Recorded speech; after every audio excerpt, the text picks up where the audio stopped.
Welcome, welcome, welcome, welcome. You are now Rays Juke Joint. This is the Pickoff Show. It's been a couple weeks. Been a couple weeks since we've been on. A lot of things have been happening. Eric is still getting himself together. I'm gonna bring him onto the screen here in a second. This is Ray the Barber, the creator and owner, and whatever else you want to call of Ray's Juke Joint. I hope you guys are enjoying all the content that we've been pumping out over the last few weeks, supporting the Fair Catch crew. Last week, thank you guys for coming on and watching live and making in the comment section and subscribing to the channel. We really appreciate that. We're still, still growing, and we would just love if you would just keep subscribing and liking the videos. Thank you for supporting Gregory on his maiden voyage 2 weeks ago, and then he had another show last Thursday with the refs call. And like I said, we have another show coming. Possibly this week. I'm pretty sure it might be this week, but maybe next week. But either way, that show is going to be dope too. So just keep staying with Ray's Juke Joint. We're changing everything around. We're doing different shows. We're doing different things. But this is the Pickoff Show. Eric, are you ready? Give me a thumbs up. Yep, he's ready. All right, here comes Eric. Eric, good to see you, buddy. What's going on? Man, it's been a minute, man, since we had a show, and we got a few things to talk about. Some prospects, some fantasy, some White Sox. How you feel? Yeah, it has been a couple weeks. Life gets in the way, but like you said, a lot of stuff to probably go over. The hour shouldn't be a problem today. Shouldn't be a problem. No, it shouldn't be no issue today. Should be no issue today. So let's just jump right into it. Let's just go to I'll throw the first. White Sox GM manager notes. Let's just talk about it real quick so we can move on, Eric. Let's pull the Band-Aid off this bitch so we can go on and just talk about it. We had a couple interviews, one with Chris Getz after the 3-20 start. Yeah. And then we had another. Well, Griffall every night says something. I'm more interested in what he said like last night after the sweep of the Rays. But before we go, let's just look at Griffall. This was a couple days ago. We're at 20 games in. Our record sucks. It is what it is. But you can't look back. You have to look at it, proving every day and playing the game hard, and it's going to turn. This was before the Rays series, by the way. Yeah. I mean, there's some things we saw, some things we didn't, but of course, like, it does suck. I mean, we're not going to get into what a lot of people have done, like, let's fire the manager type stuff. I mean, we knew this team was going to be rough. We know that this season's probably more about getting some things in place versus necessarily their record, or whatever. We know it's about getting a look at some of the kids. Some kids' service time's already over. We got to see the stream. We got to see Cannon. We got to see some of that stuff already. He's right. This product is what it is. And it's not good. And you can see now Getz is trying to find a way to, and we've talked about this before, Getz is trying to find a way to basically buy prospects. Like, that's why they got Tony Pham, right? And that's why they got Keller. And that's why they maybe got Clevenger. How can you maybe get somebody that you can move here in a couple months that might get you somebody back? In a way, you're basically trying to buy a prospect down the road. When are we gonna see Clevy? I think he's got probably one more, so probably 10 days or so. I think he's going to do one more AAA start, probably, and he'll be up. But, it's not about best players on the field. It's not necessarily – I see a lot of people are upset that the youth ain't playing. But, look, how are you going to create value? If you're Getz, how are you going to create value so at the deadline you can add to the farm and add to the future of the White Sox? Obviously, they had a great deadline as far as – last year goes for that, but how aren't you going to do it? One thing I do want to talk about while we're here, and this goes back to a member of our guy and Mac, who's been around a long time. One thing that I don't want to see, and one thing that I'm hoping it gets corrected, and the one thing that matters a lot is, and this is his subject, is the mentality of some of these players and who you're giving the money to. Like, we gave Makata money. We gave Eloy money. Yes. We gave Robert money. Yes. Like, you saw the stories out in California with Rendon, right? about how he's like, baseball isn't my life, whatever. And good for him. He can have whatever you want. But when you are a mid-market, what do you want to say the White Sox are? Mid-market team? They're probably not a small market, plus mid-market. Plus mid-market team. You got to be careful who you're dishing these contracts out to, and you want to be dishing them out to ball players. And like Bad Guy Radio and Mac had on a guy, and I think it was Fry, but if it's not, I apologize. It was Jeff Fry. Jeff Fry. Mm-hmm. About talking about how Alex Bregman loved baseball. Like he woke up, ate, slept, drank baseball. Like that's what he did.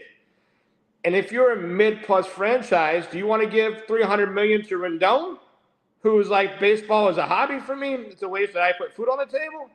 Or do you want to give it to a guy like Bregman? And I think the White Sox have done a poor job of choosing who they're going to give the money to. Like, a lot of pressure comes with things. Now it's crazy that Benintendi's is the biggest contract. Like 5 years, $75 million isn't even a lot of money. That's a joke. He hit 2 home runs yesterday. What's that? He hit 2 home runs yesterday. I know. He actually looks pretty good. But even though it's not a lot of money in today's game, it's not a huge contract, it is the biggest in White Sox history. And you know what comes with that? Expectations. What comes with that? Some people can handle it. Some people can't. Like, I'm hoping that going forward, we give some consideration and not necessarily, otherwise we're just going to end up right back up here if the money isn't spent on the right type of people that love baseball and love Chicago and love the White Sox. I'm sorry. Andrew Benintendi this year is hitting, I'm pulling up the numbers right now. He's hitting 204, 235, 286. Yeah, and that's after a huge weekend. Yeah. I saw a stat, I think it was James Friggin. Yeah. He had a stat where last year Benintendi's biggest month was June. And it was pretty decent. It was like 314, 440, 480 or something like that. It was like 900, 800 OPS, and he had like 7 RBIs for the month. And he had like more RBIs in the last 2 games than he did like June. That was his biggest month. But when you're going to make the guy the biggest contract in history, even though, like I said, $575 isn't a ton of money to steal. But guess what? To us, that's the and biggest to some contract people, in history. It comes with something. And it don't come with 204, 220, and 270. You know what I mean? Like, can he handle that money? Can he handle what that money means to the town, to the scrutiny he's going to be under? Can he do it? Like, he cannot. So far, he has not. I mean, we can literally say right to this point, he cannot. He cannot. And I'm hoping going forward, and I think that's what they're doing a little bit. You can kind of see the vision of Getz and the Sox, like, they're not chasing as much. They're trying to go after pitchers that don't walk as much. Like, they're hitting more fly balls than they ever have. They're pulling the ball more than they ever have. You can see some of the layout of the stuff, but also if you're doing it with 4A type players or the deal, like, you have to really look to see it. But I get the process, but I'd like to see him get creative here. How are you going to create more value out of these guys? Like, for example, I would be moving Flexen to high leverage bullpen spot. Could he excel there if he knew, like Raylo did for a while, right? Knew he only had 2 innings. Like, he could just let it go, let it fly. Is there any way we could get value out of Flexen by moving him to the pen? Kopech, I would be moving him all over the place. I'd have him be an opener sometimes. I'd have him be 7-8 guy, to have him be closer. I would try to show some versatility to add value to him. Anything that you can do to create value for somebody, that somebody in the deadline you might be able to get a kid to add to the mix. That's what I would like to see him try to do. Well, we're going to talk about a lot of our prospects later on. Well, not a lot, but just some of the guys we've been discussing. Some of the guys we've been discussing. Earlier today, I was in a space with some of our guys, and Asinine gave me a stat. Check this shit the fuck out, okay? Luis Robert with runners in scoring position, 222. Yeah. That is, if he is the centerpiece, if he is the fucking the nuke, the guy that we're going to build around, that is unacceptable in any aspect of baseball. Like in any aspect of playing the game of baseball, your best player hitting 222 with runners in scoring position is putrid. Like, yes. And now I'm sure. Now, is that lifetime or is that this year? That's this year. Yeah. So I'm sure we're talking about a super short sample size there. But yes, and let's all be honest. We've seen Robert. I hate the word lazy because it's lazy in itself, but we've seen him not be on top of his game, whether it be in the outfield, whether it would be on the base paths, whether it be in his stuff. And here's the money you have sunk into a kid. Like you said, it's supposed to be maybe the face of your franchise. And if that's not where you want it, I guess he's coming back pretty soon. They're saying like mid-May now. Like at the deadline, just reload the farm if he ain't it. I want to see people in Chicago that wear it. I want them to wear baseball. I want them to love baseball. I want to see them here. I don't want to ever have to worry. Like Fam's making the news because he shows up into batting practice and he does work. And he actually goes to the film room and he does work. I'm like, that's a bad sign if that's making the headline news because that's telling you other people are not. And that's, that's the stuff I want to get rid of if you can. Yeah, well, before he got hurt, he was hitting 214, 241. He was slugging 5. Yeah, what's his how many plate attempts? 29. Yeah, I mean, nobody's really looking at nobody's looking at 29 plate attempts. Like you're barely just now you can start looking. If they don't get to like 80 or 100 plate attempts, the data pretty much doesn't matter. But I agree with you though. Like that's a question I think the White Sox internally need to answer right now. And you asked it, Ray. Is Robert the centerpiece of this franchise going forward? Is he? I don't know. But that's something they have to answer, right? That's something they got to figure out because if not, this deadline is going to be some of the most value he's going to have with the control that he has. Yeah, I mean, I'm trying to see where he is career-wise with runners in scoring position. Give me a second. I'm still trying to locate it real quick. I'm just trying to. Either way, like I don't know what he has to do in order to grab hold of that brass ring, but like he's not giving me any indication of he is that guy. Like last year, he was the best player almost by default.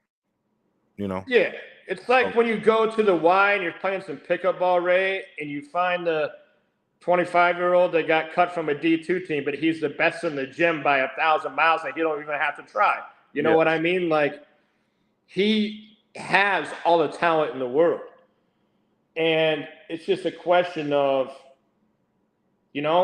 is he going to grind out some tough at bat? Is he going to take the extra bases when he can? Is he constantly going to be on when it's time to, in the outfield, knowing what's going on, anticipation, all that stuff? Like, is he the guy that you're going to build the franchise around? And if he is, you should look up at even extending him and locking him in. If he isn't, you better probably be prepared to move him in July. Yeah, I mean, I don't know. I'm just trying to find his career. I'm finding everything else. Where should I look? Should I look on Fangraphs or fucking Baseball Reference? I like either one. I mean, go to Fangraphs. If you go to Fangraphs, yeah. And what are you looking for? You're looking for his career runners in scoring position. I'm trying to find it right now. Yeah, so like right there should be a box underneath that says like stats. What's the thing up top? You can kind of change it. Yeah, it says season stats, splits, game logs, blah blah. Splits. Go to splits. Right. And somewhere in there should be like running or some scoring position or leverage maybe. Yeah. I guess you know what, it ain't no biggie. We'll talk about it another time. We can pull it up, or somebody can maybe give it to us. Yeah, maybe somebody in the comments can look it up or whatever. But I mean, like I'm trying to do it on the fly. But at the end of the day, like I'm more excited about seeing the development of some of the guys down in the farm and what they're doing rather than what we have on the 26th. Because right now, well, even after this weekend, we saw some guys pitcher wise, Eddie Fetty, Yeah. outstanding, right? Yep. Fucking, you name him flexing. He had a good weekend. Yep. And I think who was the pitcher on Friday? I can't even think who the pitcher was on Friday. Oh, it was Cannon. Cannon had a good day. Yeah. He held it in there, right? Yeah. So I mean, I don't know how longer he's going to be up. A lot of people are clamoring for Nastrini to stay up. But they're going to bounce him around. They don't have service time, but they want him to work on stuff, right? They want him to go down and they want him to work on stuff and come back, and they don't want him leave him out there like Nastrini just got smoked in AAA's last out. Like, they don't want to wreck guys' confidence. They want him to work on stuff. They want to put him in spots to be successful, and like I said, the service time stuff's over for everybody except for, Jordan Leisure, and people are probably going to be upset. But the more and more I think about it, that clock's still running at any time. I'm sure he's going to be on a limit deal. Anytime they can send him down and still be able to collect service time on him as well. He picked up his first save though. Yeah. On Sunday. So you're right though. There isn't much reason. It's hard for me to tune in for the White Sox. I'd much rather watch Birmingham if I'm watching somebody, right? Like, right. Or the that's Dash. what the app's for. Birmingham's got all the talent. That's Or the what I wanna Dash. watch. Yeah. Yeah. Barons and Dash is where I'm at right now. Yeah, 100%. Like, I don't even see any help in Charlotte.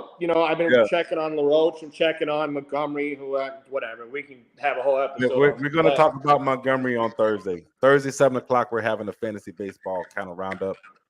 Thursday, 7 p.m. Central. So tune in. Why would you talk about Montgomery and fantasy baseball in the same segment? Oh, don't do this, Eric. Please. Would it have to be fantasy relevant? There are people watching who believe in Colson Montgomery. You are in the very small minority, and you've explained your reasons why. And I hope you'll pop in on Thursday to talk about it. Yeah, I mean, you don't have to look any further than his current Charlotte stash line, dude. All right. Well, you know what? Just because of that, let's do this. There it is. They got one. Yeah, that's his third one of the year. Yeah. Got one. That was his third one of the year. But we go back to let me see where it's at. Where is it? Is this it? Nope, that's no. Where is it? I don't know. Maybe I didn't get it. But remember we had talked about it. You had sent me this thing, and he was leading the AAA in strikeouts. Well, he was. Yeah, I mean, his strikeout percentage is terrible. 31. I told everybody when everybody hated it that he's got bad swing and miss, and he doesn't have a ton of pop or a ton of speed. I don't see any way possible that he can be fantasy relevant. Yeah. Yeah, well, we're going to talk about it. We're going to all right, Thursday. Yeah, we'll talk about it on Thursday. All right, so since we've kind of gone there, let's go to our throw the second. Well, we kind of already touched on it, but it's the weekend review. It's we're pretty much happy that we got a sweep of the Rays. Yeah, the Rays, they're hot and cold. They came in and just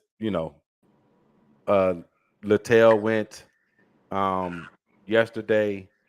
I think they had a bullpen day on.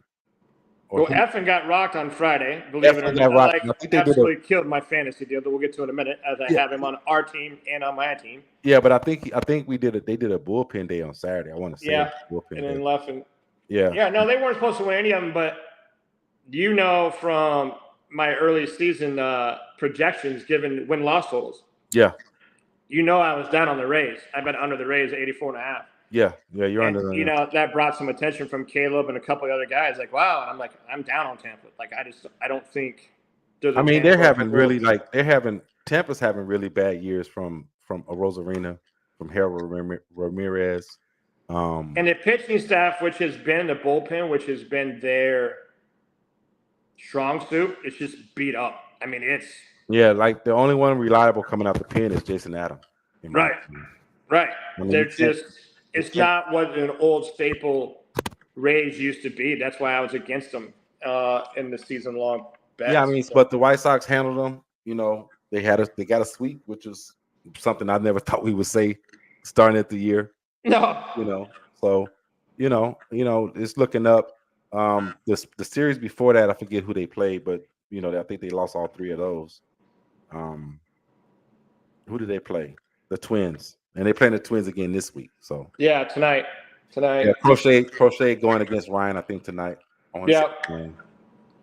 And Crochet came back. We were so high on him. Yeah. But his last 2 outings have been not 2 so or 3 haven't been great. Yeah. But like he's gonna run into a little bit of problems, the same that you saw with Kopech. Like, yes, they have plus fastballs, both of them. They're like off the charts. But when you don't have a secondary pitcher you can constantly grab a strike on and you fall behind, and they're setting nothing but fastballs on you. These are major league hitters. And when they connect on them, they're going to go a long way. And you're going to give up a lot of home runs. I forget who said it within our circle, but it doesn't matter. Major league hitters, it doesn't matter if you topping at 103. It's still a fastball. If it doesn't have life to it, if it's not moving, it's going to get Speed don't matter. Speed don't matter. That's why everybody was always plus on Dylan Cease's fastball, because he could throw it 99, 98, 98. It doesn't matter. It's flat. I told people 4 years ago it was flat. He blew up again this weekend. Not blowing up, but it was a Dylan Cease line. 5 innings, 4 walks, 3 earned runs. It's like that's what you expect out of people that don't have the plus fastball. Now, when you have certain fastballs, like Jones's fastball, and like the guys you see like on my young squad, even Cutter Crawford, the guy that we got going tonight, Lodello, like location don't matter for them boys as much. Just as long as it's over the plate, it don't matter. It don't matter.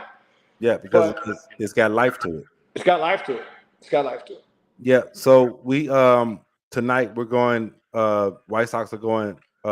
Nikki, Vaughn, Sheets, Aloy, Benny, Mendick, Ortega is that was a surprise. DeJong, Corey Lee, and Crochet. I tell you what, your prediction of Corey Lee maybe being an everyday Major League Baseball catcher is not looking as far-fetched as the first time you said it. But yeah. I mean, he's defensive-wise, he's been stellar. Yeah. Defensively.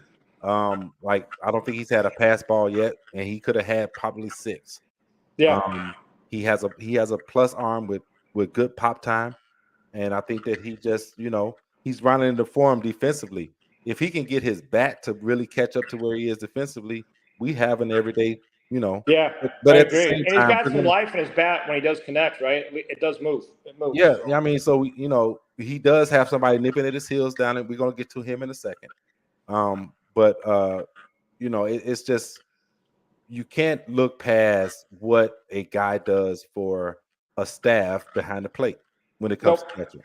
And I think that Corey Lee has instilled confidence in his pitchers, and that's why I think we've seen better performances from Flexen, from Fetty, and we're probably going to see a good outing from Crochet tonight. So people don't want to talk about it either, but because heaven forbid you say anything positive about anything, but kudos to Pedro here in giving him a little bit of rope, giving him Crochet starts, giving him more starts with some of these guys, and letting him learn out there, and not just taking what would be the easy and letting Maldonado go with these guys. You know what I mean? I think Maldonado has 3 hits on the year, some shit like that. Yeah, and one of them happened to be like a 2-run homer the other night. Yeah, I don't know. I don't know what Maldonado's stat line, but I think I only remember him having like 3 or 4 hits. It ain't very many. But I'm happy that they're giving the kid a chance to catch, a young starter. Crochet's a young starter. Like, the fans are letting him go out there. Let's learn. Yeah. I'm sorry. Wife just got home. 1 second. Here I come. No, that's all right.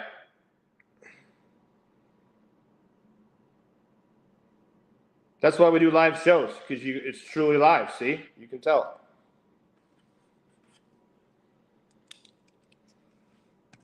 Yeah, my bad. Yeah, go ahead, babe. We're good. All good. No, we were just saying that I'm happy that they're giving Lee a chance. They're giving him every opportunity to continue to grow and show what he can do. No, for sure. And I think that we just have to we talked about it fucking week 1 of the baseball season. Like, we don't care about these old guys, even though I do kind of like I've loved Tommy Pham for almost 2 years now, just because of how hard he plays. Yeah. I think he just has this. He's a baseball guy. You Yep. know, he loves the game. He plays the game hard, and I think he keeps people. Holds people accountable in the locker room. So, I like Tommy Pham. So, Yeah, I mean, right now, like I said, I mean, obviously, it's about you root for him to do well. Like Eloy, Eloy's got a couple of dingers since he's come back. Like I'm rooting for him to do well because you want to I'll flip him. pack him up and give me somebody that maybe can do something in a couple of years, right? Yeah. You know, or whatever. Like, Yeah, for sure.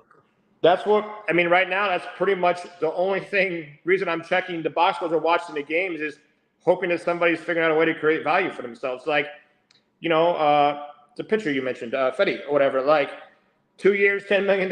He's got a year and a half control and only going to be owed $7.5 million. I mean, there's a good chance that he's packed up and out of here in July.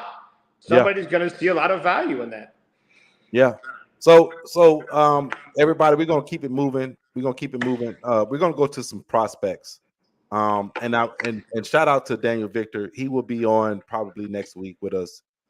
Daniel, if you don't follow Daniel Victor on Twitter, you probably should. I don't have his Twitter handle right up right now, but Daniel lives down in the area where he can go see the Kannapolis guys. He can go see the Barons, and he can go see the Knights, and he sees a lot of the prospects, an awful lot, and he just comes back and he tells us about what he sees. You know, he's a great guy. You know, he's put up minor league kids in his home. He's helped sponsor them, through the league, giving them money, giving them meals. Like, he lives and breathes baseball. He's a fun guy. I can't wait to have him on. Yeah, I can't wait either. Just to see some of the things that he's seen. But there's a guy that you keep talking about, and he might be first year draft, White Sox, in the target for us. It's a kid named Braden Montgomery. Texas A&M. Future Sox, shout out to Future Sox at Future Sox. These guys put out great content all day long. I hope they see this and know that I'm using their stuff and giving them their props for all the hard work that they do. Thank you guys. But Braden Montgomery, and you brought this up before I even saw this, and I sent it to you, and I was like, look at this shit. Yeah, it was a couple of days before this tweet, right? Like, yeah. So asked if you've been looking into prospects. Yeah, we were talking about prospects. You said add Braden to the list, and so I got physical evidence of me adding Braden Montgomery to the list. Yeah.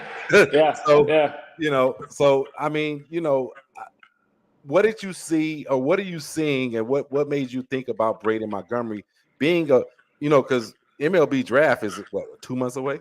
Yeah. So, I mean, it's like, so what did you see? He screams what the organization is after. He screams what they're going for. You're talking, he can beat you with a bat. He can beat you with a glove. He can beat you with speed. He's got plate discipline through and through. He supposedly, everything that I've read and seen, he eats, sleeps, and drinks baseball. Like, that's what he wants to do. And if he is there in the Sox pass, because I know they've been connected to a high school kid too, but if he's there and he's passed for the first time in a long time, it's probably going to bother me a little bit, because he is what I think the White Sox need. He is future upside, future star, in my opinion. No, and he's doing great down there in Texas A&M. He was the SEC Player of the Week last week. The week of the April 1st.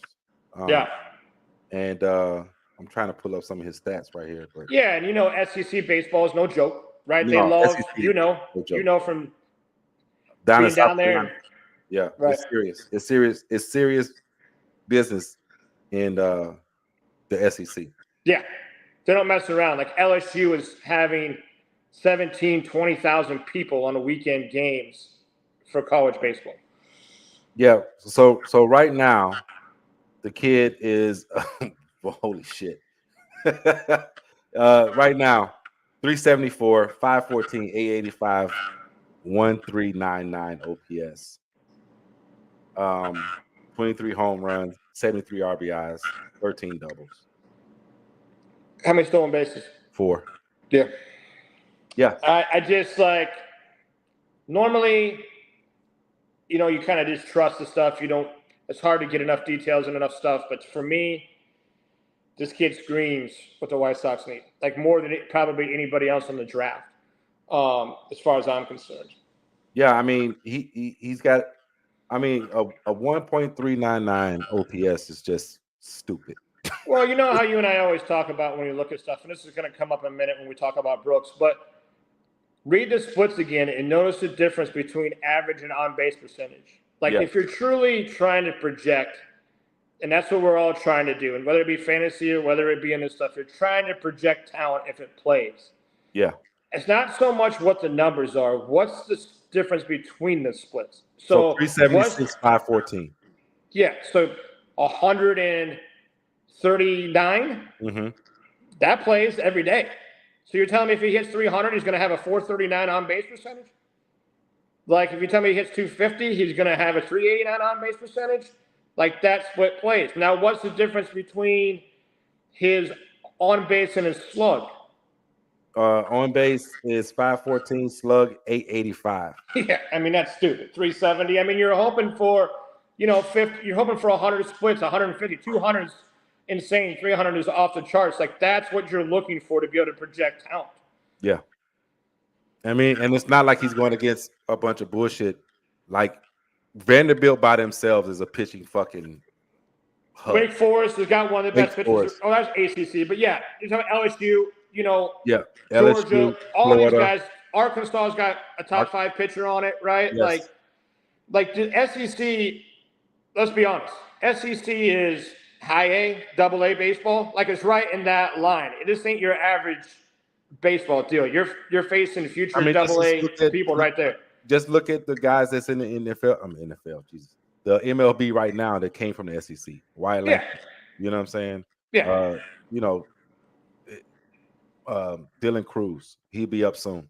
You know? So it's just like, you know, if the White Sox are making a target, when you said it and I done my research, I was like, holy shit, he is a guy that I would want on, you know, outside of, you know, if they could get a hold of you know, Condon, like I would, you know, kid from Georgia's been awesome. You know, and I know there's a couple of star pitchers there too, but I'm not. We need some dogs on the base path. Yeah, we need, like, we finally have one, I believe, that's got, when we get to their prospects part, that's got some of the most upside since Robert, as far as I'm concerned. But we need more of that. Because right now, if you look to the organization, where are you looking, being like, oh man, that kid's a future major league star? Like, you know, it's tough to find. It's tough to find on the hitter side. Yeah. What about Baldwin? Here goes Baldwin's last outing. He hit a shot, and I don't know, you know, off the wall. That was his. I want to say it was his. Hold on, I got it somewhere. Hold on. What was Baldwin? I got it somewhere. Hold on a second. He's something crazy. So he was like a 12th round pick out of like North Carolina, Wilmington. Mm-hmm. You know, so late in the draft, I want to say it was in 21. I don't have it. Damn. But he's been absolutely on fire. Mm-hmm. He's leading, I think, the Southern League down there in just about every offensive category. Like, and I don't know if you can pull up his current stats or not, Ray, if you get the Barron's page, but like, he has the concerns of, for me, and the reason why you're going to see a lot of people Google or, you know, go gaga over him because they're reading the slash lines, but he has like one of those, sure, he's hitting 400, but his on-base percentage is only like 440 or 450. Like, he's got a small split there, which means a lot of chase, a lot of free swing. Yeah. It's great that he's hot, but it just ain't going to stick. So right now, he's hitting shit, goddamn. Yes. He's hitting 425, 475, 589, 1064 OPS. Yeah, so look at the differentials there, right? 50 on the first one. Yeah. And what was the difference on the on base and the slug? Wasn't very much either. But 475, 589. 114. Mm-hmm. Like, not a lot there either. I mean, that just doesn't, over time, that doesn't project well. Right. And if you go back to people that missed on two people that are still kind of floating around the White Sox organization, Sosa and Colas, very similar stuff, like similar lines. Like, that's what, when we're talking about projecting for fantasy baseball, that's what I try to avoid. If I don't care if a guy's hitting 500 in AAA and has but if he's got a 550, 650 on base people and slug, he's a major league bust, in my opinion. Right. So let's get into some more prospects. Eric, hold on, let me see something. Let me go to this. Let me get in here real quick. Yeah, is there anybody that you're watching? Like, who are you looking for when you flip through the box scores? Yeah, I'm looking at one guy in particular, and I can't stop looking at him. And it's this guy right here. Give me 1 second. Let me pull him up. It's this guy right here. You ready? Yeah, I'm ready. All right, here we go.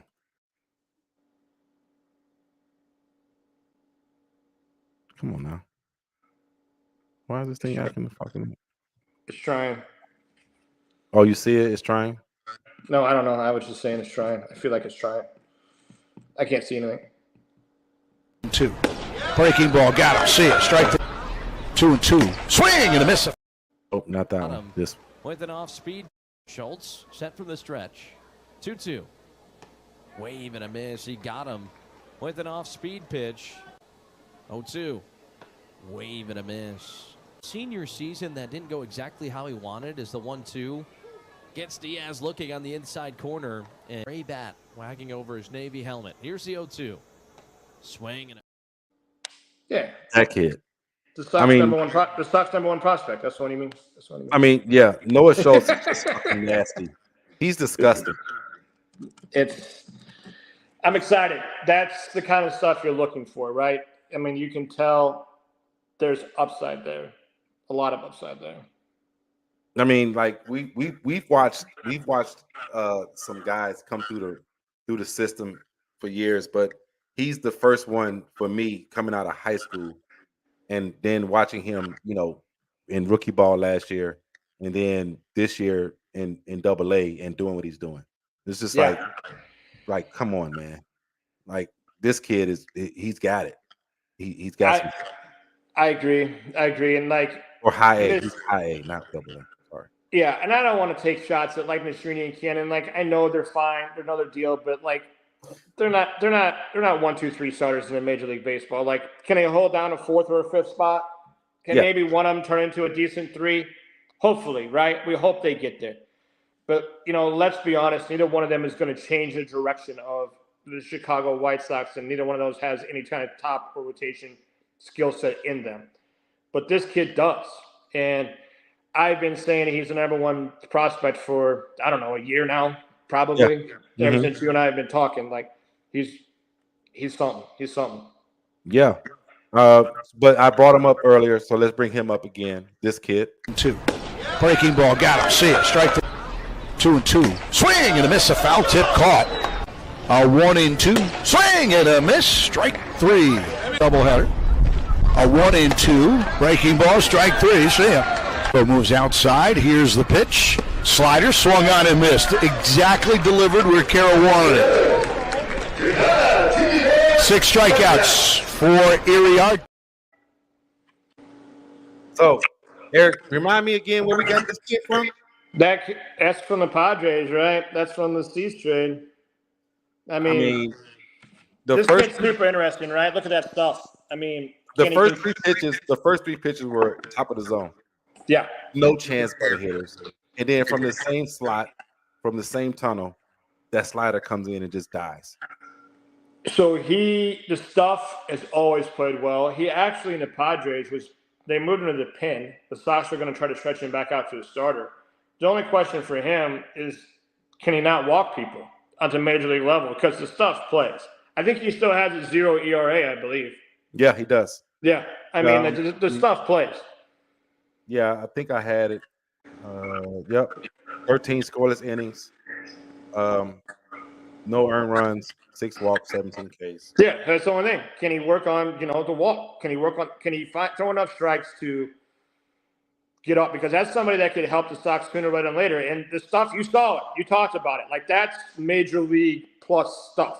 The only question is, does he move to the pen or does he stick a starter? Can he throw enough strikes to make a difference to starter? But that Cease trade, that's going to probably go down in my mind as the best trade since we probably got Cease.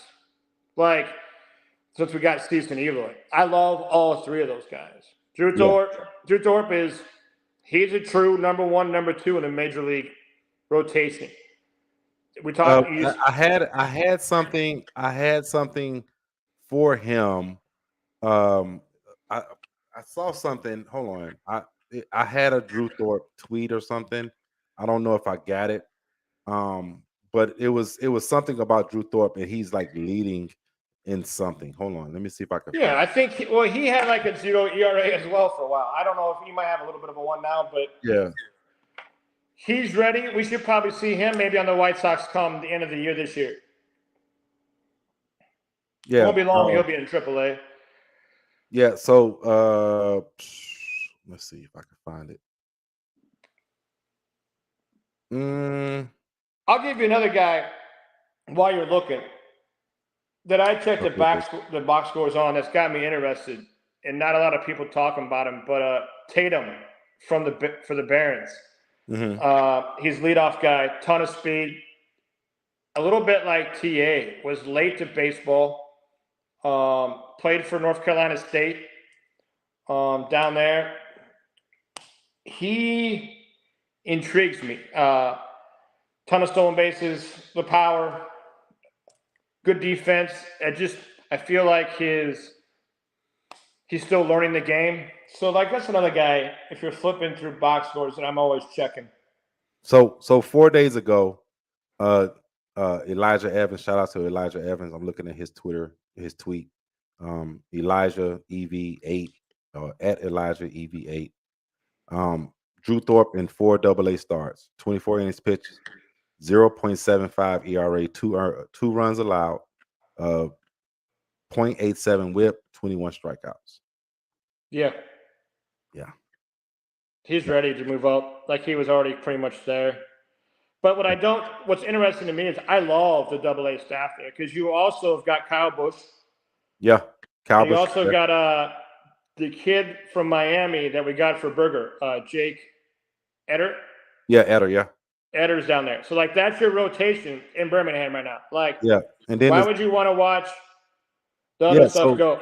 Yeah, so like you said, the Cease trade gave us Thorpe, Iriarty, Wilson, who's on the 26th, and Zavala, who we love.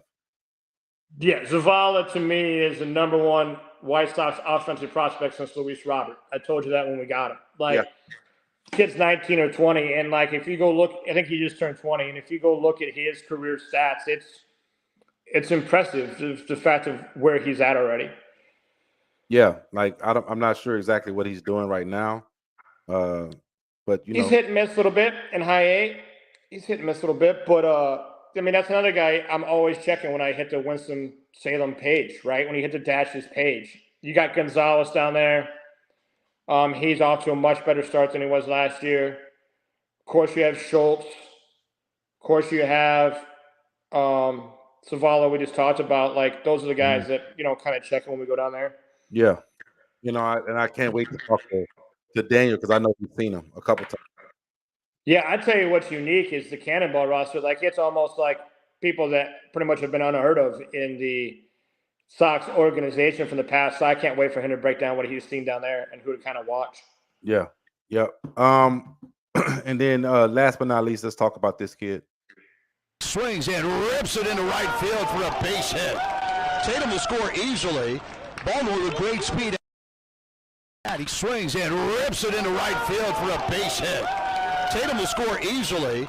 Baldwin with great speed has hit third before Parker gets to it. Parker hits his cutoff man, but Baldwin is around. My bad on the edit. I thought I edited. Yeah. I thought I edited. But Edgar Cuero, he's been doing some good things down there. That was a 3-1 walk-off. He had a 3-1 walk-off home run earlier. And he's just down there raking. He's 326, 426, 689, 1124 OPS. Yeah, and I don't want to harp, but here you go. Look at that. 100 points difference in your average and your OBP and 260 between your OBP and your slug. Yeah. This plays. This is what you're looking for when you're trying to project whether or not the guy can skip levels and be productive on an advanced level. That's what you're looking for. Yeah. So I mean, like I said earlier that we got him nipping at the heels of Corey Lee. Like he's there. And yeah. And I don't think they're going to rush him. What's interesting to know, and I don't know why people keep it a secret. I suppose it's for value reasons. Like Mac's pretty good on this stuff, but like I wish they would tell us more. Like, why is Birmingham loaded? Is it because you have Project Birmingham there and you got your coaches there on the side, so you're trying to work with them on additional stuff? Like, because some guys were surprising to me that they went there. Like, why is Ramos there, right? Like, everybody knew that he was probably ready for AAA, but he's off to a slow start, but finally starting to heat up. But, like, I feel like there's something going on down there that with a certain group of guys that they want certain coaches to work with down there in Birmingham. Yeah, so right now, let's see who's leading. So Cuero has 5 home runs down there. Elko has 2. You got some other guys down there that are. Brooks Baldwin is down there. Yeah. Tatum's down there, right? Yep. I'd say another fun guy to watch. I don't think he's ever going to be a major league talent, but that Ellis. Pull up that Ellis' stats. I think he's already got like Duke Ellis. 11. Duke Ellis, 11 or 12 stolen bases. Yeah, he's got 16 actually. Yeah, like he's if he gets on base, he's just gone. Like he's hitting 306. Yeah, I don't think he's ever a major league baseball talent, but it's fun to see if he steals bases. Like he's just gone. Yeah, so on the year, Edgar is he's batting 281, 915 OPS. Yeah, that's what you want to see. You want to see 281, 368, 547, 915. What and how many plate appearances are we at there? That's got to be getting up there now. He's got 64. Yeah, he gets that 80 range, and that's a sample size you can study. Yeah. So at the end of this week, he should be at that sample size you can study. Yeah. What the? Oh, okay. I see what I did. All right. Yeah. But you said, like you said, there are some guys down there that we're just supposed to be keeping our eyes on. Let's check in on. Well, he's not doing well. Anyway, I won't even bring him up since he's not doing so well. You're talking about Ramos? Yeah. Yeah, he's not doing very good. But he's had a better week. He finally hit his first homer, a couple doubles. Like he's finally starting to. Makes me wonder if he didn't go to AA. Was he injured and we didn't know about it? Did he have something wrong? Like, but he seems to finally be heating up. All right. So let's bring it home. Let's bring it home like we always do. Let's go throw to home. Like we always do. We're gonna do some little fantasy football news. I mean football. God, why is football? You know what? Let me get out the way. I'm happy about what the Bears did in the draft. I'm not talking about it anymore. That's for the Fair Catch crew. Make sure you check them out on Wednesday at 7. We got a quarterback that can sling the rock. A lot of people are excited. I'm excited. We got to run a wide receiver, Odunze, to go along with Keenan Allen and fucking DJ. Did you like the wide receiver pick at 9? I did. It kind of makes sense with Moore and Allen on their last year of their contract, right? It kind of makes sense. Moore isn't. Moore is his second year. He had a 3-year deal. I'm pretty sure it was a 3-year deal. I thought this was his last year coming up too. No. I think it was a 3-year deal. I know Keenan's only got 1 year. This is Keenan. Yeah. So, I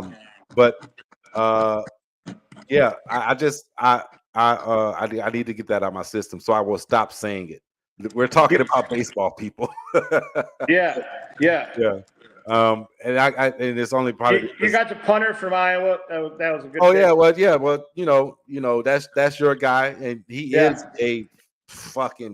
he's got a fucking cannon for a leg. It's insane.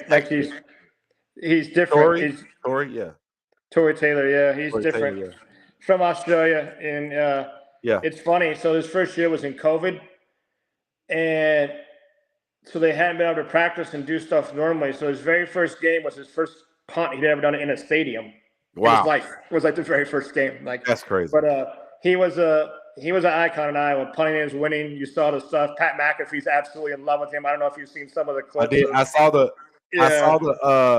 the Pat McAfee show during the draft was fucking beautiful. I would never watch NFL or ESPN. I'll be watching Pat McAfee. I agree 100%. I agree 100%. All right, so let's get to it, Eric. Let's get to our Roto League where we are. We've been having some ups and downs. We made a move this week in the Roto League to once again capitalize on our somebody told you go fly a kite.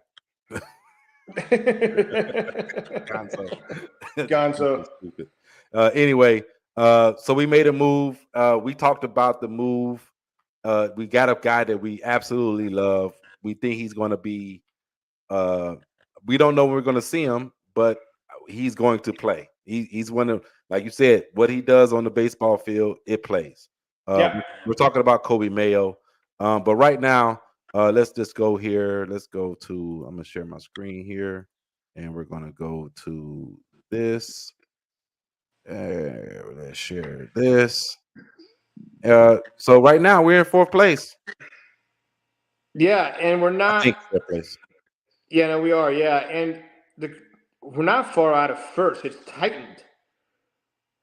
I don't know if you can get to the I'm getting there right now. or the overview up above, it's going. It's just. I want to say like 4 points in the Roto League out of first. Whenever it decides, and what's crazy is I'm hardwired and shit is still slow. It's crazy. Yeah, you got the fastest TV on the planet. You used to cheat every damn live broadcast when you tried to do spaces. You knew the answer before everybody did. I don't understand why it's not giving. And now you got a broken internet. My internet is acting a fool right now. But here's the thing: is we knew, and I asked for it, right? And I told you I did when I signed this up. We asked for the worst roster that was there. You and I have decided that we wanted to really get into fantasy baseball, and we wanted to do stuff. And can you do an overview maybe? Yeah. Or league standings, overview standings maybe, or maybe it's league. I don't use the live one much, but I think it's league. It's league. Try league.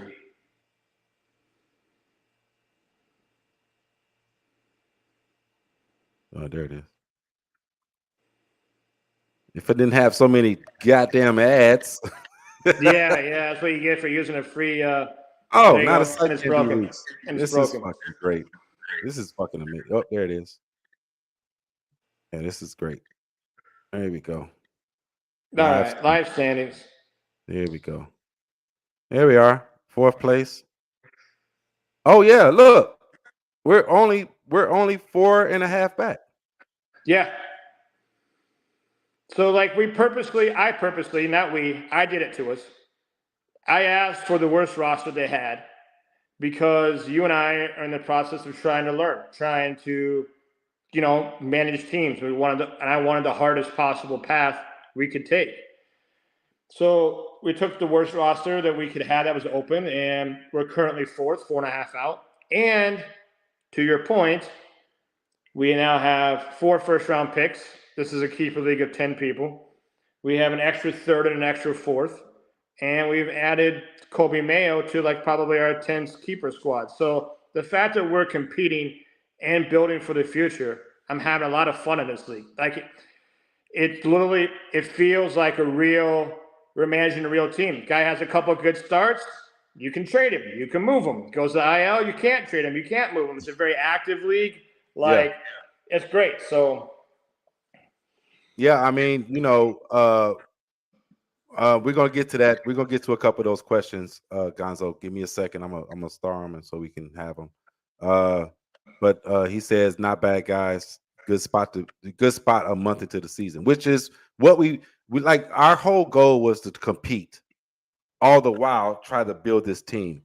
And we started with really nothing, but right now we're starting to get to a point where it's like we have some guys that we have to keep. Like we literally think we have to keep them.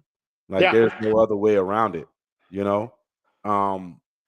like we talked about it earlier.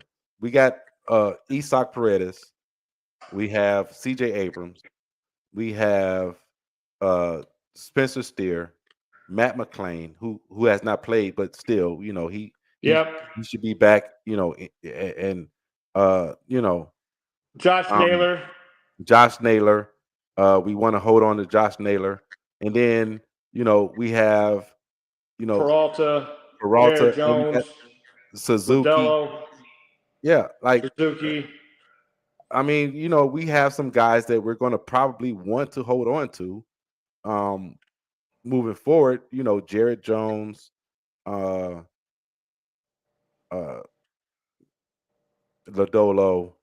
Yep. Bybee, Freddie, Peralta. Yeah, like there are guys here on our that when we get to the end of the end of the year, we got to make some decisions because we only get to keep 10 of them.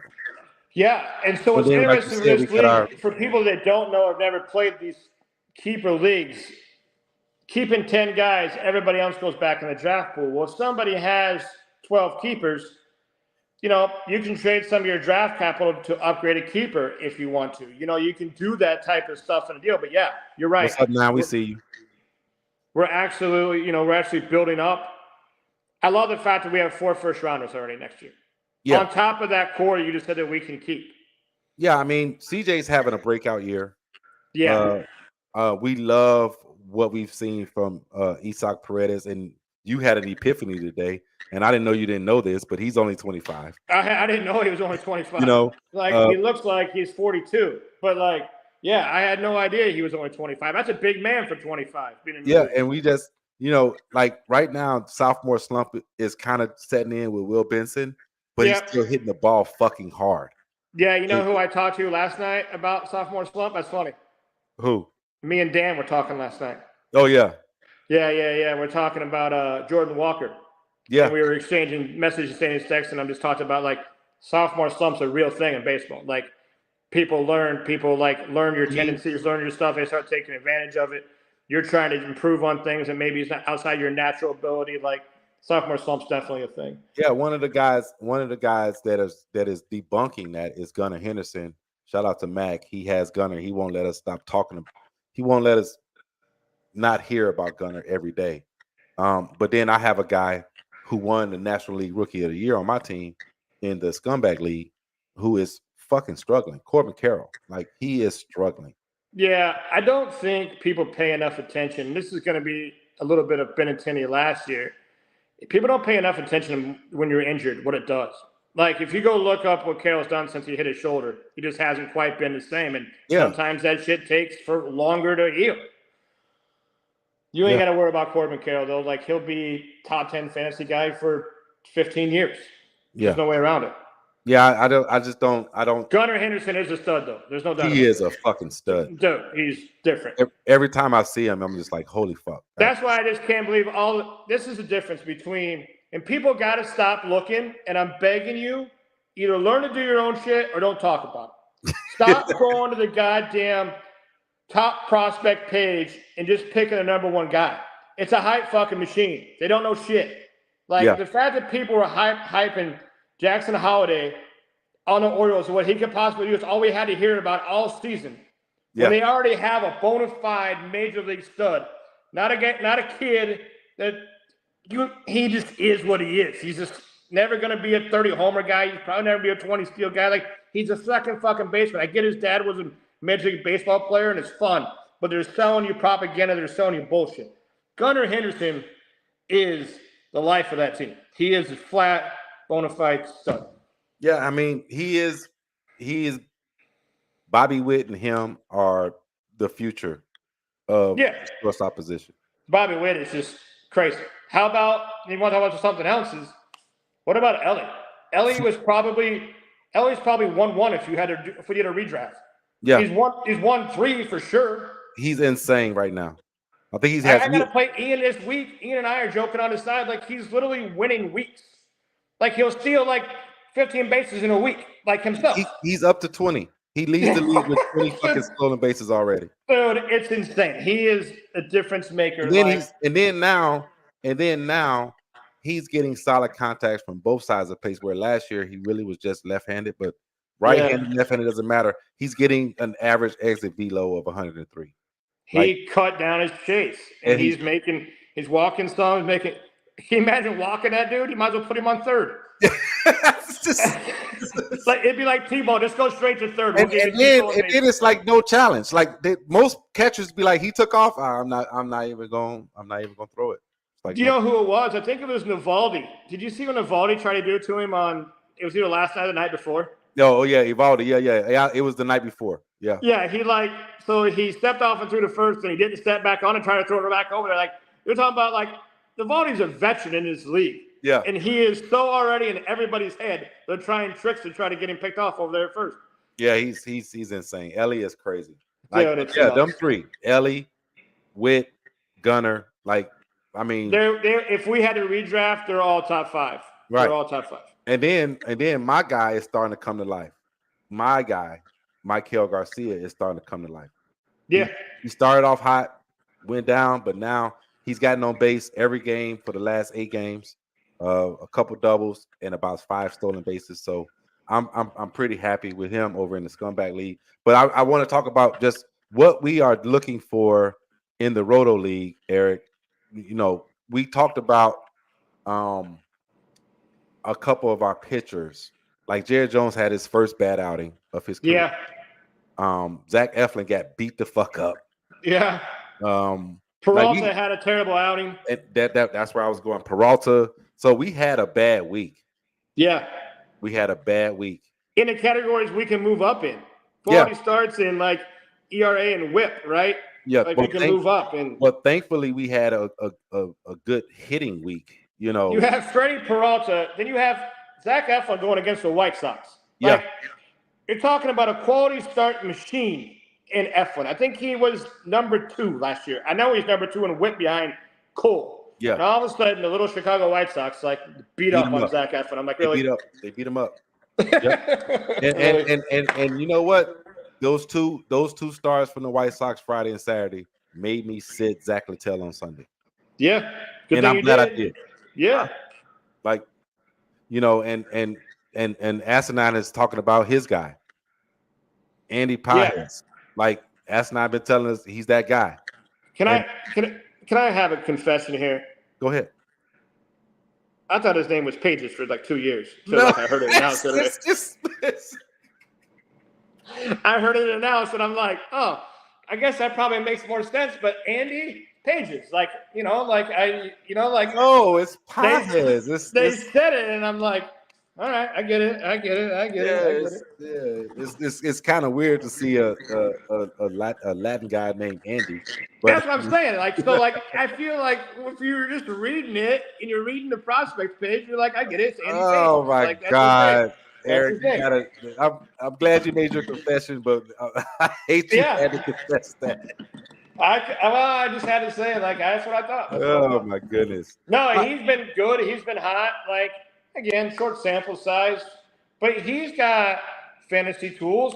Like, there's a difference between fantasy players and Major League Baseball players too, right? Like, there's some value in guys that can be a Major League player. It doesn't mean they're a good fantasy value player. And there's some players that might be borderline Major League Baseball players, but they're higher on the fantasy list because they have a certain skill set or a certain category that can help your squad. Yeah, for sure. I mean, Esther Yuri Ruiz has been bounced around the league. Right now, I think he's on the waiver wire, you know, and people are just waiting for him to stick because he's not what the A's need. He's leading off tonight. And he's 100% owned probably in most leagues. Ours being head-to-head isn't much, but I guarantee in every Roto league he's owned. But, you're right. There's a guy that's a borderline Major League Baseball player that has fantasy upside because he has stolen base tools. So I'm in a circle. I'm not in a circle. I just injected myself in a fandom base because I'm very excited about one of my young guys in the Scumbag League, James Wood, and Yeah. and he's just ripping it up down there, and people in the Nationals fandom are losing their fucking minds because they brought up Alex Call, and then they're going to be even madder because the next one coming up is going to be Stone Garrett. Yeah, they might bring him back up. He's got to be already on the 40. I would guess. Yeah, he's on the 40. So I mean, Yeah. like, I don't know what people expect. Like these organizations, People don't get service time manipulation. Gonzo's one of them. He didn't get it. Like I told everybody that Nastrini was going to get it. Cannon got it. I got bad news. Leisure probably still might get it the second half of the season. Like they are not bringing up people to waste time. Like service time manipulation is a thing. It's a thing. Yeah. And he said he's waiting on Wood and Spencer Jones. I don't know how you got both of them, but got good on you, Gonzo. Gonzo's got them both? He's got them both. He's got Wood and Spencer Jones. Yeah. Fucking Asine's got Jones and ours. Yeah. So let's Spencer Jones is sick. He is stupid. And so is James Wood though. Like when you and I were talking about the prospects and who would go, and I told you then if James Wood could cut down the chase and make better decisions with his bat, you could argue that he should have been one in a minor league draft. And you're looking at what he's doing now. Like, yeah, he's killing it. These athletes don't come along. It's crazy now. Yeah. O'Neal Cruz is off to a slow start, but like O'Neal Cruz, Ellie Cruz, James Woods, like where did these 6'7" freak athletes that can just pound the baseball come from? Like it's crazy. It's insane. Like he's hitting 330, 435, 495. Say it again. He's hitting 330, 435, 495. Yeah, beautiful, right? Yeah, beautiful. James Wood is, and he's got 6 stolen bases. No, 7. I'm sorry, 7 stolen bases. Yeah, and he's AAA right now. Yeah, you know. So I mean, I'm still trying, but this guy's checked out. I was trying to surprise you. I was trying to get him in our Yahoo league. Who's that? James Wood. Oh, you was trying to get him? Yeah. Yeah. Well, I mean, I'm happy that we went out and got Kobe Mayo. So yeah, and we got to keep him now. That's the only problem. We could have had him. We didn't keep him, but now we got to keep him. So that's one of our 10 spots gone. Yeah, A9. We already discussed Drew Thorpe, man. Yeah, we know Drew Thorpe is killing it, bro. Dude, he's the best. He's by far so far above Nastrini and Cannon on upside. Yeah, 0.75 ERA, 0.8 something whip. He's stupid. Besides Schultz, he's the only top line prospect. I mean, top of the rotation prospect at White Sox got. I know people love Nastrini and they're excited for Cannon, and I get it. They're kids, but let's be honest, they're 4 or 5 or bullpen guys probably. Yeah. Major League. So I mean, just to finish us out, the Scumbag League right now, we're both at the top half of the league. I lost on a walk. How much fun was Sunday? Sunday was crazy, right? Oh, Sunday was excruciating. You and I were just chatting or whatever, and like we was talking all day Sunday. And to start the day, I want to talk about your start of the day. I want to talk about your start of the day because our first conversation of the day, you were in a rut. Not in a rut. You was contemplating what the hell you were going to do. And we were talking about the matchup nightmare that you had with Kevin Gausman going up against the Dodgers. Yeah. And you were more comfortable with Jared Jones going up against the Giants. The Giants, right? Yeah. And so you asked me, I said I wouldn't start neither. Right. So it started Saturday night. So goddamn Duke squad, by the way, was just what a week he had.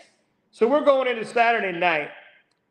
We both have an ERA under 1, or a whip under 1, and an ERA like under 2. Both of us, and we got like 50 innings pitched. Like we're both in this spot. And I am 1 home run behind him, or giving up. I'm 1 home run ahead of him. And he's ahead of me. And Right. I was 3 walks. 3 walks, he was ahead of me. And he's going to throw Cease and Beebe on Saturday night. And I could have thrown Suarez for the Phillies. And I'm like, I'm going to bench Suarez because with Cease and Beebe, I know they're going to walk more than 3 people. And somebody's going to give up home runs out of that crew, or whatever. Mm-hmm. That's my thought process. I can pass them in both, and I can take a look at this thing Sunday. Well, Dylan Cease did what Dylan Cease does. He walked a bunch of people, gave up 2 home runs. Like, great. Like, right on plan. But then he gets, like, the outing of the year against the Braves from Beebe. Like, Beebe was stupid, right? No walks, 9 Ks, 2 hits. Yeah, he went insane. So now I'm going into Sunday, and I'm 10 strikeouts behind. He's got no starters. I'm 2 home runs ahead and 5 walks ahead. And I'm like less than a point. His whip is like a 9.0. Mine's like a 0.95. Yeah. Whip, he's ahead. Oh, now I see it. I've been searching for the sum area. It's at the very fucking top. I don't use the computer that often, but go ahead. I'm sorry. Yeah. So now I'm like, listen, I can maybe get him in Ks if I can. And the Dodgers play at noon, and San Francisco and the Pirates don't play till 3 o'clock. Right. So, like, can I catch him in Ks and can I possibly catch him in whip and not give up walks and not give up homers? So you and I are talking. You're like, I wouldn't start either. I would just keep your lead on the deal. And I'm like, I started crunching some numbers. I go, I think I can start Guzman. I'm going to start him. I go, I think I have enough room. Guzman has a great outing for me. He goes against the Dodgers. He goes 7 innings, gave up 1 solo shot to Freddie. I think he had 5 Ks. Yep. So now I need 5 Ks out of Jones, who has been the best pitcher in baseball, by far away so far. But he can't give up. He can't give up 1 homer I tie and 2 homers he loses. Yep.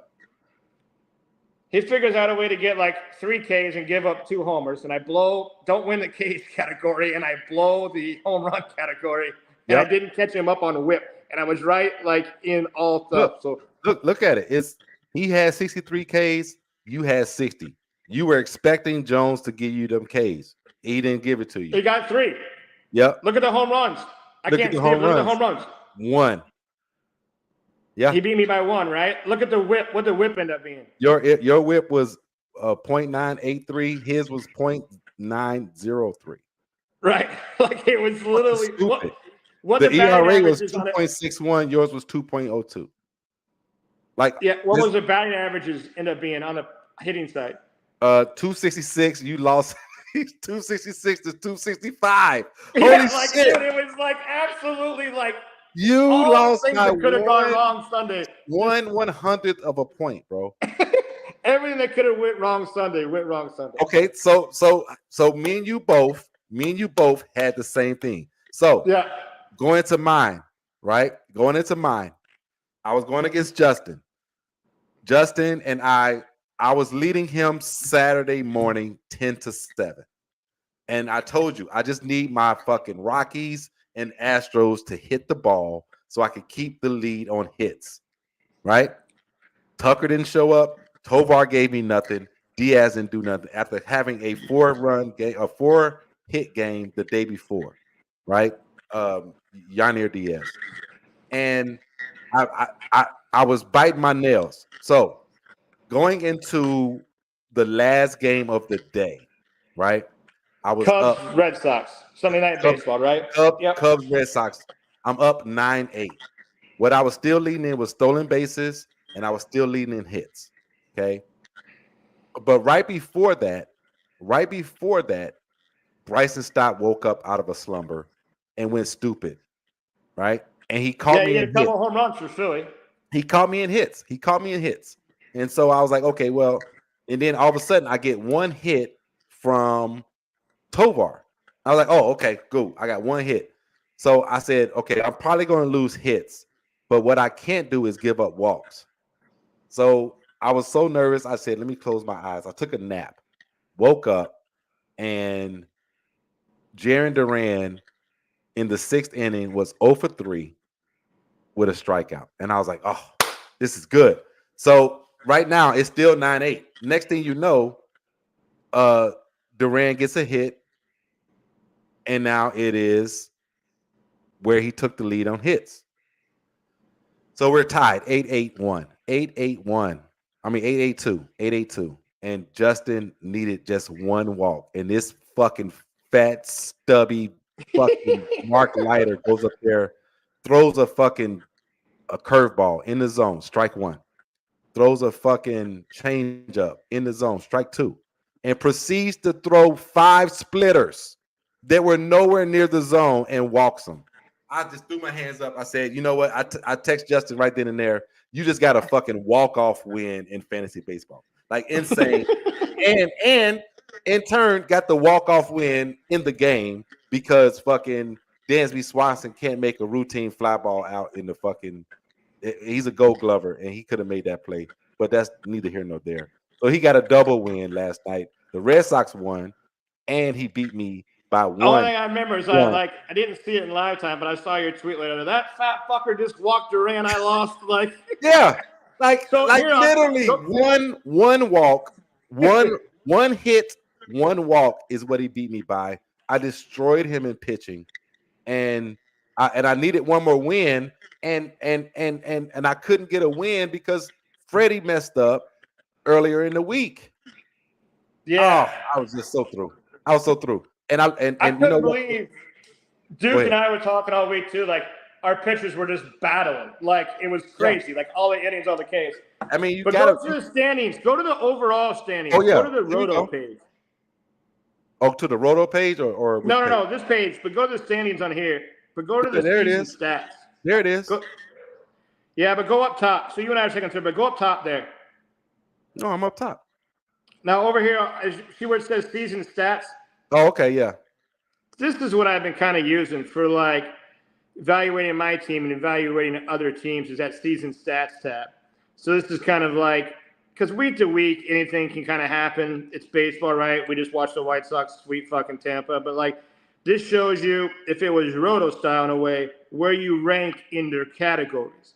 Yeah. So like to me, this is like the power rankings kind of the league and where I think teams kind of stand as a current situation. This is what I'm kind of using, not only for like my own weakness, but like playing against opponents, like who I'm going to pick up on a waiver wire, where I need to attack, like that type of stuff. So like this is a pretty good tool that I like on the Fantrax site.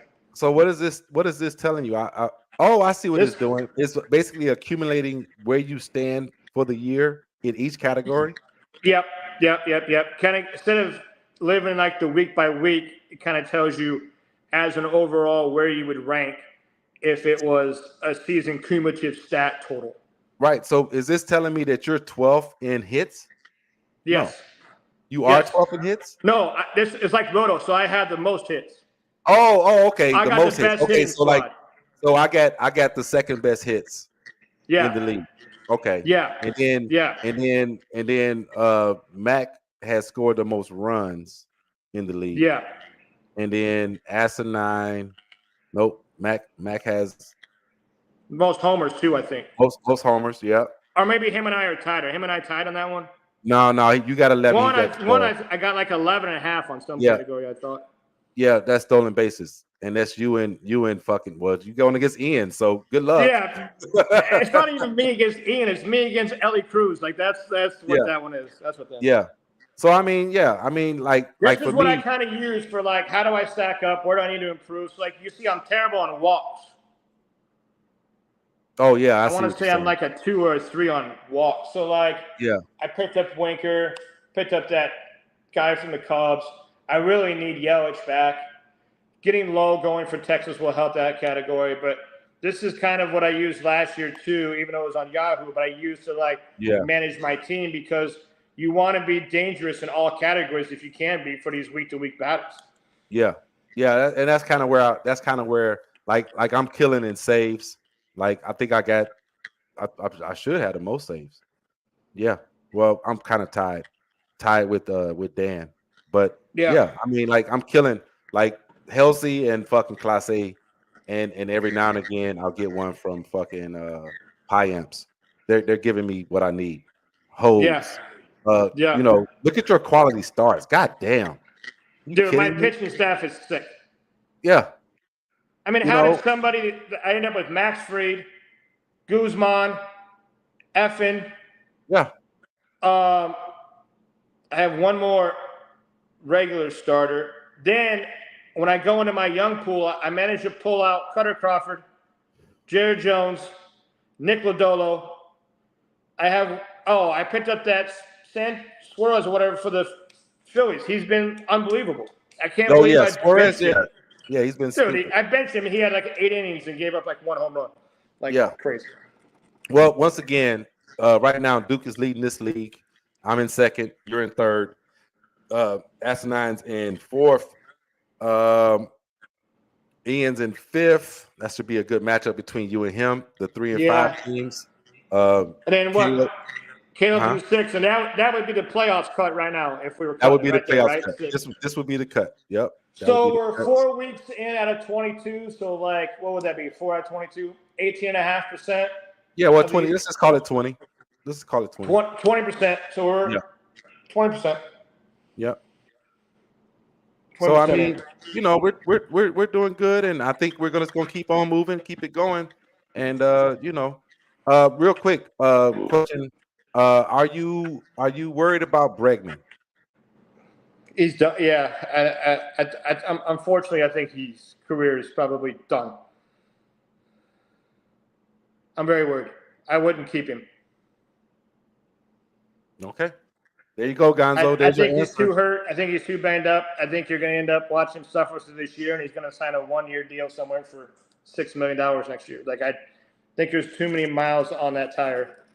I don't know if you're playing. Are they playing a dynasty league, Gonzo? Yeah, they're playing dynasty league. Yep. Mm-hmm. Yeah, I'd be looking for a young third baseman somewhere there, Gonzo, and try to move on. Yeah, Bregman. He hasn't looked good. They've moved him up and down the lineup, trying to get him started, and he had a decent, Mexico City series. I mean, I think he had like 3 hits, maybe 1 double, but he's just not been Alec Bregman. No, you can tell he's just not the same person, and from everything we heard, it ain't because he ain't working. We know he ain't because he's trying. I mean, I just don't think he's healthy anymore. I mean, you might be seeing the end of MVP toe.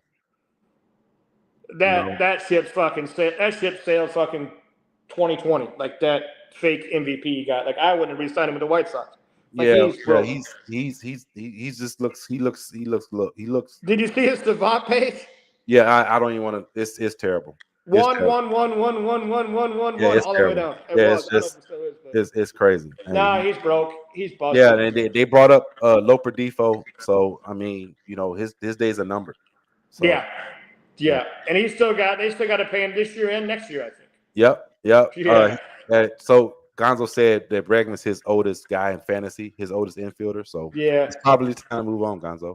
I would just have a backup plan. I mean, you can hold on to him. He's still going to flash. He's still a great player, right? He's going to have some good weeks, but I wouldn't be counting on him for next year and the year after that. That's for sure. I'd have a backup plan. Yeah, I mean, but going into this week, I got Dre, and I'm hoping Dre. If you're watching Dre, I'm hoping that you watch your lineup. I don't want. Did he not pay attention last week? I saw your comment. It's just that like I would see days where it's like red dots on his roster. I'm like, Dre, you got people on the bench, put them in. You're going against Mac. You need as much fucking production as you can get. But I mean, he was probably busy. Like Sears is probably having spring sales stuff for him and barbecuing stuff out. Like he's a busy guy. He's got the Sears catalog is they have their spring specials going on at this current time. Yeah. What Diaz are you talking about? Gonzo. Oh, Yanir Diaz, not Yandy Diaz. He's talking about Yandy Diaz. He said, would y'all keep both Yandy and Torque or trade one of them? I would definitely look at Diaz as being I know, Gonzo, I got you. It took me a minute. I see Diaz. I got to go through the list of them. Diaz, I probably would be looking to move on from him. I would definitely keep Torque. Torque is just 100% agreement. I think Torque is he's Torque's just right now. It's April. I mean, yeah. Listen, like anybody freaking out about stats and dude stuff or whatever, like if it has anything under the sample size of 80, you're just wasting your breath. Like, don't care. Like, doesn't matter. Like 1 week don't matter, 2 weeks don't matter. Like, you're talking about a season where somebody's going to have 550, 600 at bats. 30 at bats don't make a fucking difference. They don't matter on the blip of the radar.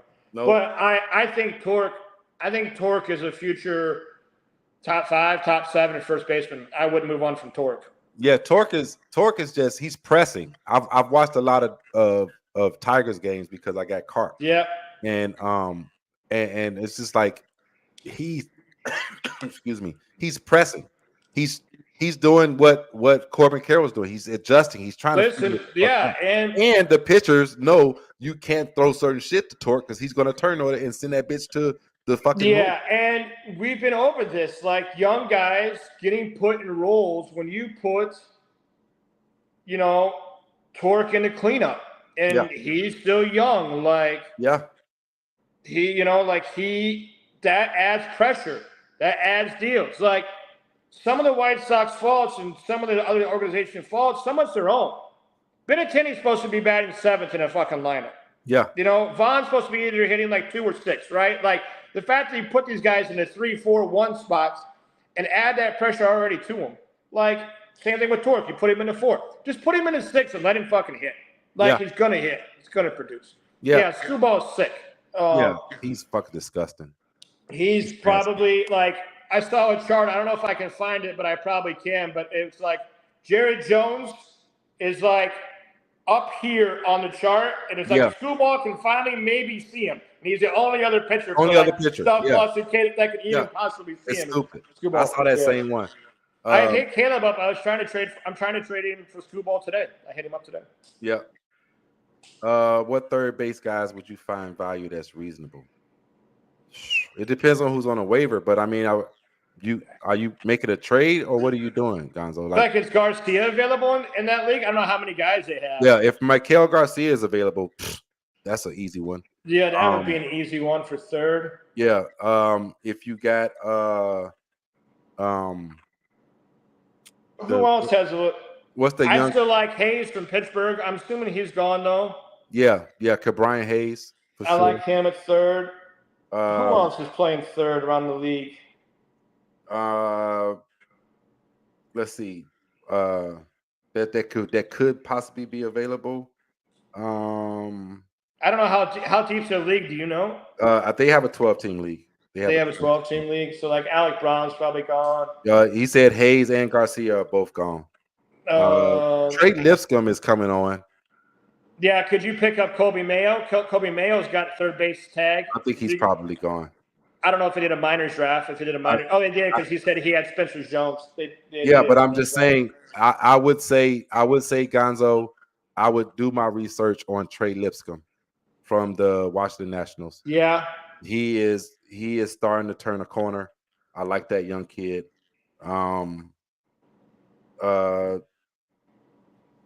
Is Michael Bush available in your league? He's got like first, second, third base. Michael Bush is probably gone. I doubt he's there. They might hate the Cubs though. They might hate the Cubs. And Gonzo,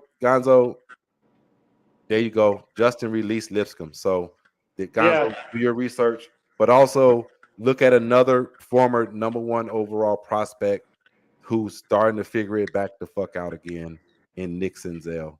I would just keep your monitor. Yeah, I mean, if you're looking for it, monitor him because he might be that one where you might catch, lightning in a bottle, with Nick Senzel.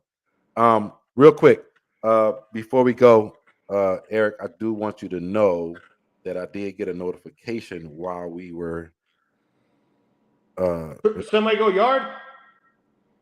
Can't read it. Somebody homer, but I can't see who it was. CJ again. CJ. Yeah. Dude, sick. CJ, buddy. CJ. He's I'm so happy. I'm so happy we have him. We're looking at, I mean, not on the scale, but because he won't quite have the power Ellie does, but he's on that level. He's all of a sudden a 30-30 guy. And it's not it's not out the realm possibility. It's a 30-50 guy. Yeah. Oh, yeah. He's going to steal more than 30. 30 steals is a lot. I mean, it's definitely probably going to be 30-50. Like I promise you, I'm looking 30-50. Can the White Sox get one player like that? Just one. Just one. Can I have one guy to pin my hopes on? Like, can I do a blood sacrifice just for one guy like that? Yeah, I don't need to have 3, these up and coming guys, but like I don't have to be the Reds. I know. I would much rather have the problem the Orioles have. Yeah, like, I don't need to be the Orioles. I don't need to be the Reds. I don't need to be Arizona. I don't need like 9 young talented guys. But can we just have one star, like just one game-changing star? Like, this is what I hated about the old White Sox organization. Why in the fuck do you draft Nick Madrigal, who how is he ever going to change the fucking game? Top 5 pick, wasted. He has what skill sets? Like, no upside. You come back with Vaughn. Listen, Vaughn, as disappointed where I thought he was going to be, I get he's a plus hitter, but that's all he does. He can't really field the best. He's not going to beat you on a base paths. Like, to waste a number 3, 4 pick on a guy that can't beat you in multiple facets of the game, I want more people like Zavala. Like, Zavala is the dude. Like, and please, Brady Montgomery, please bring Brady Montgomery to the White Sox, please. Yeah. So, I mean, so let's end it on a high note. Thank you, CJ Abrams, for keeping our team afloat over there, because every time we look up, you're doing something great. That's right. You're doing something great. And I just need, and baseball guy, I know you hear me talking. Let Spencer Steer find his bat again. Yeah, he is in a fucking slump. I just need him to find it. And what's so crazy is he's hitting the ball hard. But let's go back though. You remember what we did, right? When we took over this team, we had Lindor, yep, Abrams, yep, and Jordan Lawler. Yep. And you know how you always see those deals of sit, cut, or trade? Yep. Or like stand, start, cut, or trade? Yep. Well, we cut Lawler, yep, who's in the minors. Yep. We traded Lindor, yep, for a first-round pick. Yep. And we kept CJ. Yep. So if we did nothing else, we got that 3 right. We nailed that right. Every now and again, I do look over and be like, "Oh, look at Jazz." Damn. Yeah, we could have kept him. I look at Jazz and be like, "Oh." The only reason we knew we were going for OBP, which, by the way, we're number 1 in the league, and Jazz, that's never going to be Jazz. We are number 1 in OBP. So, but anyway, Eric, we went over our time. We went 1:30. I didn't think we would go 1:30. Yeah, there's too much to talk about. We missed a couple weeks, but we'll be back next week, everybody. Thank you for tuning in to the Pickoff Show today. We appreciate y'all. Make sure y'all hit the subscribe button if you're on YouTube. Thank you guys, everybody that's watching on Twitter or X/Twitter. Ain't nobody ever gonna call that shit X. I promise you. And we thank you guys for supporting us and everything like that. And we're gonna cut the lights off in here and get up out of here. So thank you guys. Thanks, everybody.